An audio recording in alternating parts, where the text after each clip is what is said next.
everyone. My name is Anna, and welcome to today's message. Today's message is the power of the heart, and today's verse is Matthew 12:34. For out of the abundance of the heart, the mouth speaks. This verse is a reminder about the importance of words and actions, a reminder to be reflective in how our words reflect our inner character. Our words and actions are created through the condition of our heart. And I've spoken about this before, but today I'm going to go a little deeper. It's not just our words and actions, but our thoughts and our presence that reveal who we truly are.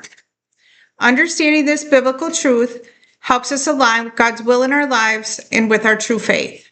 And it all comes from the depth of your heart, whether good or evil. And it's impossible for an evil heart to produce something good. It might occasionally say a nice word or two, but without having a transformed heart in Christ, it will never be genuine. Today's question is this: are you choosing love, patience, and humility?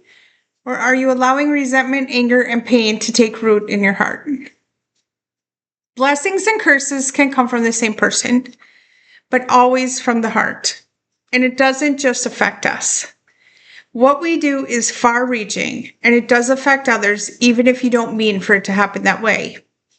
And I'm sure you've heard many times in the Bible that it's impossible to harvest a good fruit from a bad tree. Matthew 7:18-23 will explain it to you, and that in one's actions and character are evident through the outcomes in their life. Yes, you heard that right. The outcome of your very own life is what occurs for you personally, and is based on your heart and all that is in it. The tree, or you specifically, are known for your fruit. And trees that don't produce good fruit or reject God are thrown into the fire, and they go to hell. Simply put, a bad person cannot speak spiritual truth and is evil, and everyone will know them by their words and their actions, and their very presence will reveal who they are. Their deceitful intentions are dangerous, and as God has pointed out in the Bible, poisonous like a viper. Now I'll say it another way. Trees that do produce fruit feed people and all other living things, including themselves. The fruit of the Spirit and the branches of the tree that produce that fruit should be love, joy, patience, kindness, goodness, and faithfulness. And those who follow God should speak truthfully and understand the connection between the heart and all the actions in their life. And if you're truly a follower of Christ, transformed by the love and grace of Jesus, your words and actions will align with your purpose and God's will for you. And what you choose to allow in your heart will ultimately lead to the kind of fruit that you produce. Now, I'm going to tell you from experience that you can't just have a behavior modification. This requires deep soul searching and a transformation in your heart into a true and unconditional love and faith. You can be smart, capable, you can go to church, you can tell people that you love God, you can do good deeds, and you can look good on the outside. But if you are prideful and self-righteous, all of that means absolutely nothing. And you heard me earlier this week say that I thought I was doing everything right in my life. I thought I had transformed myself from being angry and bitter when I was younger. But God humbled me through an awakening. And I found that I had real anger in my heart still. I was doing all the actions I truly thought were right, but they were really a futile effort because I hadn't transformed in my true heart. I was doing all these Christian things, but still being unforgiving, and I remained angry about things that I had gone through. And I wasn't a bad person, but I wasn't a true Christian either. I didn't truly realize that I was in the process of spiritual renewal, learning to choose and transform. A transformation that would take a profound internal change in my life and would align me with the thoughts, actions, and change of attitude about who and what I thought I was.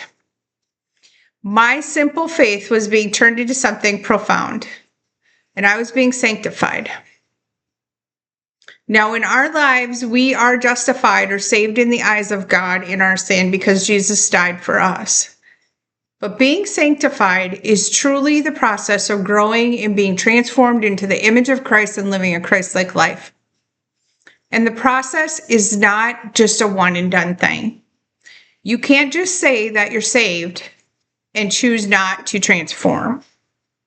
You can't just say you're sorry for sinning, please forgive me, and oh, by the way, can I go to heaven? It just doesn't work like that. You have to have a desire to follow God. It's a lifelong journey. It's not just a single moment, but an eternal change in your relationships, your perspectives, your behaviors, and the actions that you take. And your worldview, your view of God, and how you view yourself will change entirely. And you will acknowledge that God is doing something inside of you, and you will choose to accept that call. There is no other way to explain it, and it is unmistakable when it happens. You absolutely need to be humble, obedient, committed, and teachable before God. You must be willing to follow in real, true faith. You must live a Christ-like life, and you have to soften your heart and forgive yourself and others. You must choose to have a cleansed heart and be repentant. But the reward is that once you do that, you will be so overcome in love with God that you can't help but tell others about it.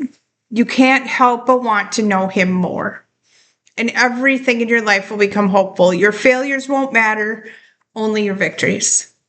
And you'll celebrate in hope, because you'll realize ultimately that your life on earth will end.